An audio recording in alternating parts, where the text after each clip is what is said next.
Hi, this is The Philosophical Angle, and I am your host, The Philosophical Angle. I am the author of 4 books on philosophy, one of which is The Philosophical Equations of Economics. Others are The Nature of Aesthetics and Defining Ethics, Good and Evil. The purpose of the philosophical angle is to examine the nature and concepts and topics being used in current media and compare their essence with the usage and circumstances and how they are being used. This week, the topic of choice is from the Newtown tragedy. Everybody's talking about what to do, how to fix it, can we fix it, the problems of the Newtown tragedy. So let's begin.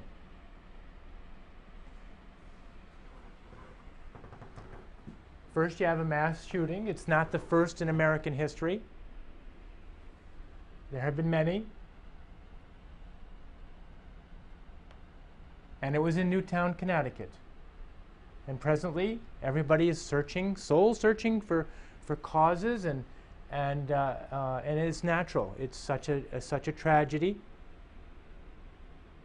and the sorrow is rampant and complete, and visited upon so many families, and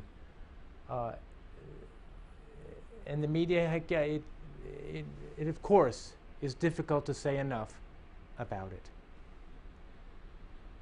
But what is coming out of it seems to be that the result has to be connected with guns. And from guns, those advocating law changes regarding these guns are coming forth. And possibly there might be introduced legislation against assault weapons. I'm not really sure what assault weapon is, but how that distinguishes itself from any other weapon, they all being of a nature of an assault. But it does seem to indicate that there is a rapid prejudice against rapid repeating firearms. However, along the line, there are some contradictions or some areas of points of interest that we need to be aware of. First, in our mass shootings, it's against the defenseless almost every time, maybe 100% of the time. And so the NRA, the National Rifle Association, came out with a suggested solution, which would be to place an armed guard at the schools. Therefore, the mass shootings might be deterred by the presence of a non-defenseless body of people. The cause in the search now being guns, there might be considered other causes here. And because in our history, looking back throughout history, it wasn't always so. Mass killings seem to be of the last 100 years, and maybe even less. We'll go into that in a second. So it might be a cultural change, and we might look at some of the suggestions that could be put forth on changing a culture that is producing mass shootings. Some of these might be drugs. That drugs may have a connection with these mass shootings. And I would like to suggest that it's a combination, possibly, of drugs and a war on boys. In the last 50 years, Drugs have been used on boys in schools to sedate them, to build their focus, to be less disruptive.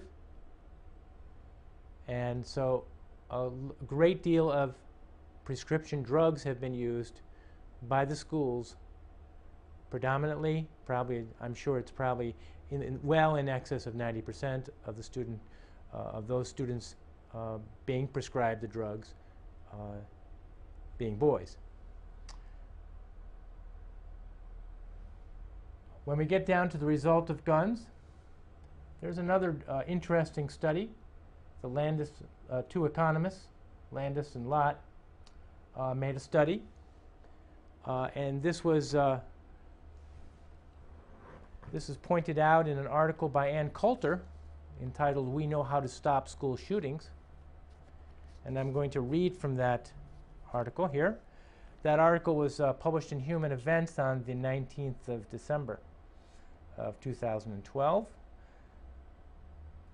She said, two famed economists, William Landis at the University of Chicago and John Lott at Yale, conducted a study of multiple victim public shootings in the United States between 1977 and 1995 to see how various legal changes affected their frequency and death toll. Next paragraph.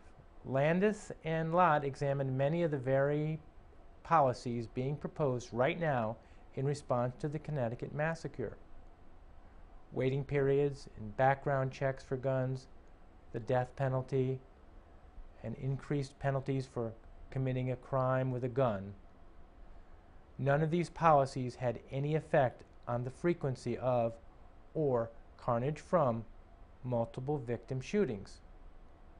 And then in parentheses, the author notes, that is, Ann Coulter notes, I note that they did not look at reforming our lax mental health laws, presumably because the ACLU is working to keep dangerous nuts on the street in all 50 states, close parentheses. Next paragraph. Only one public policy has ever been shown to reduce the death rate from such crimes: concealed carry laws. The effect of concealed carry laws in determining mass public shootings was ever greater with the impact of such laws on the murder rate generally. And she notes here kind of an interesting note here. She says, someone planning to commit a single murder in a concealed carry state only has to weigh the odds of one person being armed. But a criminal planning to commit murder in a public place has to worry that anyone in the entire area might have a gun. And that's pretty logical. You'll notice that most multiple victim shootings occur in gun-free zones. Even within states that have concealed carry laws, public schools, churches, chic temples, post offices, the movie theater where James Holmes committed mass murder, and the Portland, Oregon Mall where a nut started gunning down shoppers a few weeks before this article was written. Guns were banned in all places. Mass killers may be crazy, but they're not stupid. If the deterrent effect of concealed carry laws seems surprising to you, that's because the media hides stories of armed citizens stopping mass shooters. It's a pretty interesting article with some nice points here. Just in December 26th, the Wall Street Journal editorial page, Joyce Lee Malcolm has a title, Two Cautionary Tales of Gun Control. And he concludes, after studying this problem in Australia and England, that strict gun laws in Great Britain and Australia haven't made their people noticeably safer, nor have they prevented massacres. The two major countries held up as models for the U.S. don't provide much evidence that strict gun laws will solve our problems. Mr. Malcolm is a professor of law at George Mason University Law School.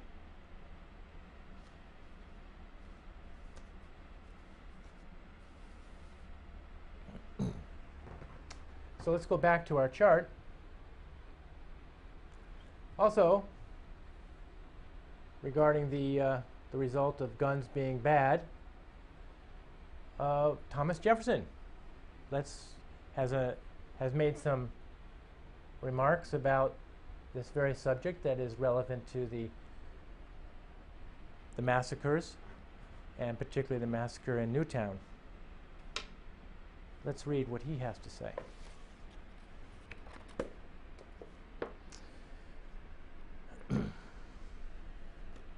Thomas Jefferson, from his commonplace book, 1774 to 1776, quoting from On Crimes and Punishment, 1764, by criminologist Cesar Beccaria. Quote, "Laws that forbid the carrying of arms disarm only those who are neither inclined nor determined to commit crimes. Such laws make things worse for the assaulted and better for the assailants. They serve rather to encourage them than to prevent homicides. For an unarmed man may be attacked with greater confidence than an armed man." I'd like to make one other quote here from George Mason, considered the father of the Bill of Rights. "What is the militia? It is the whole people. To disarm the people is the best and most effectual way to enslave them." Okay.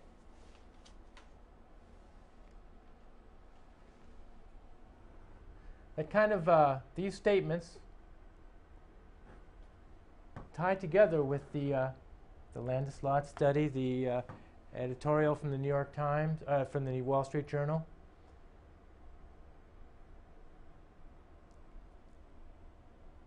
And so now let's go down here from the result of that guns are bad by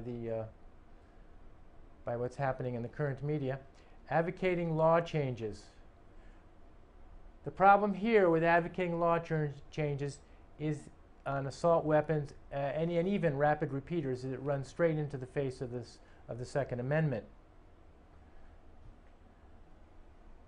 The founders well knew that the right to bear arms might come under assault in the future. And so they put together the Second Amendment within the Bill of Rights.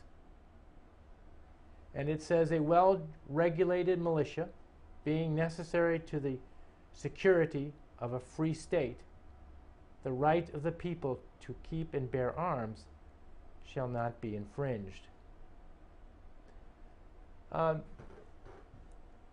Advocates of this would say it's pretty clear.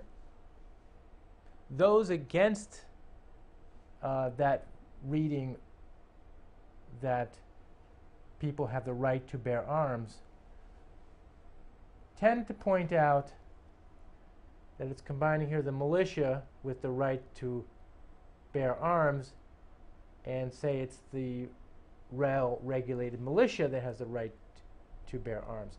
Well, the only problem with that, or the biggest problem with that, is that the word people is being used here.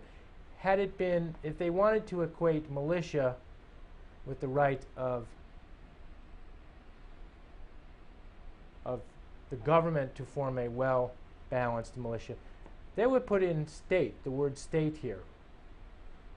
The right of the state to keep and bear arms and shall not be infringed. But they use people. And we have to assume, as lawyers in interpreting the Constitution and other documents, you have to assume that the writer knew what they were doing. And this was formulated a couple of times, and finally made it into the Constitution. And it was purposely put people here, so, and not the state.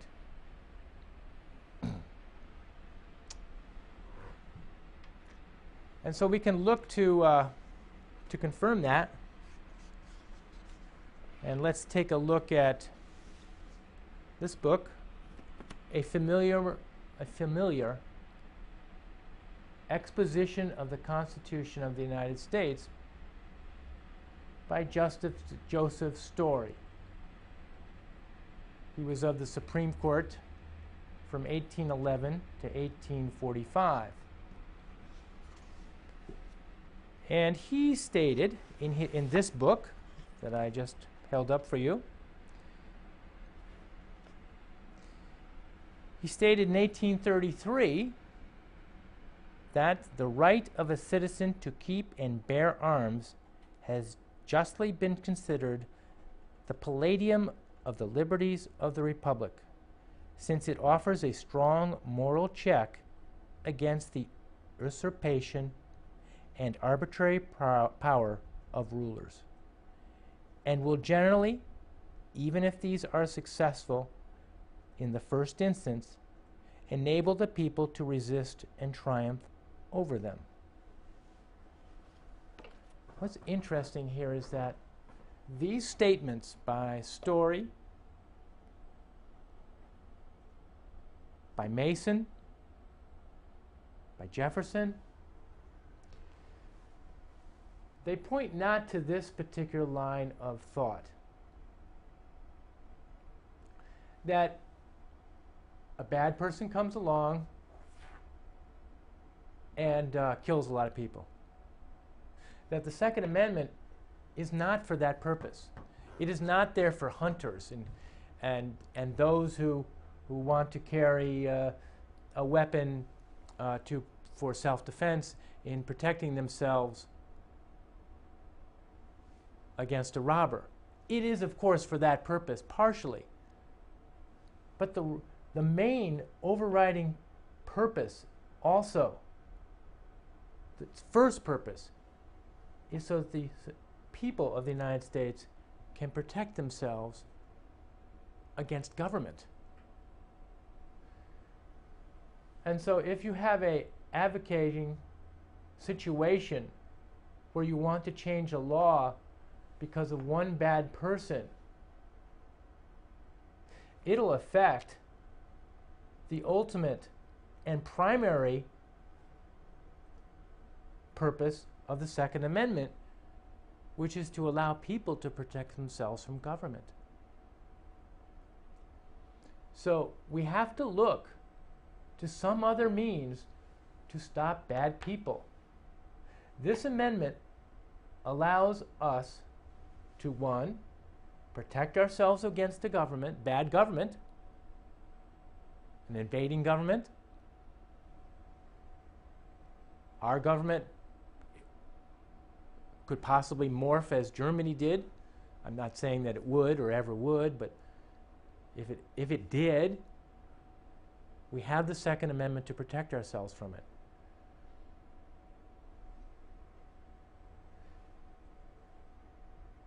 And you know, this is something to consider in the future, or in the past.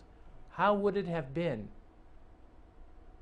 if we look past the last 100 years, into the past 100 years, and had all those people that were banned, that were not allowed to have guns in their society, but had huge pogroms, such as the Soviet Union, such as Stalin killing about 50 million people, Pol Pot killing about 80% of his population in the 1970s, Mao Zedong in the Cultural Revolution killing about 50 million people, Nazi Germany killing all the Jews, not all, but I mean just the just doing the terrible things that happened there.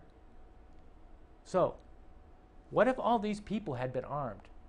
It wouldn't have been so easy for those dictator rulers, which were bullies, because they attacked the defenseless.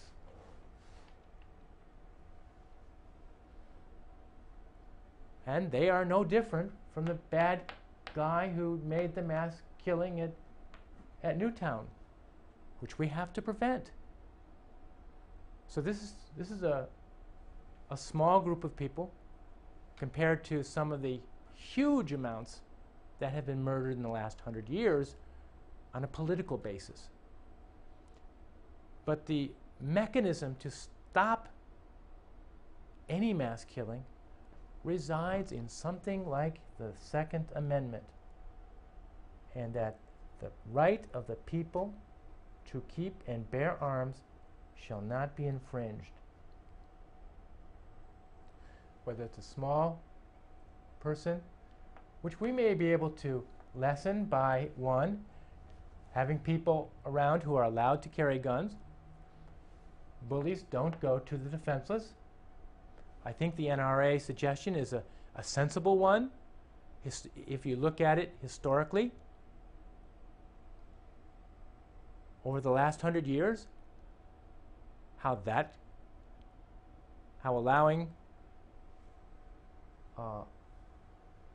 an armed people to prevent the mass killings, here it would have been effective.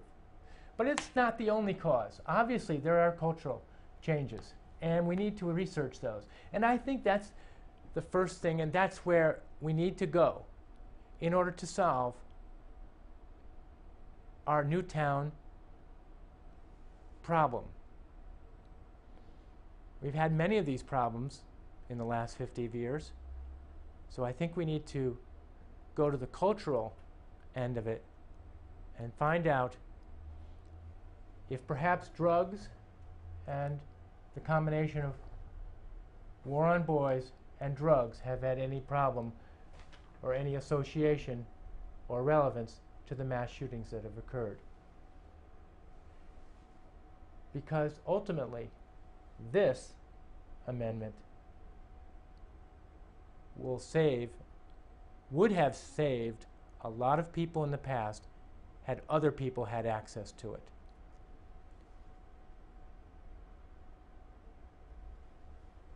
So this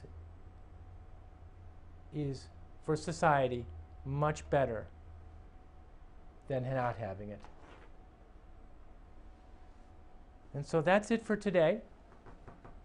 I would like to thank you for joining us, and see you next time on The Philosophical Angle.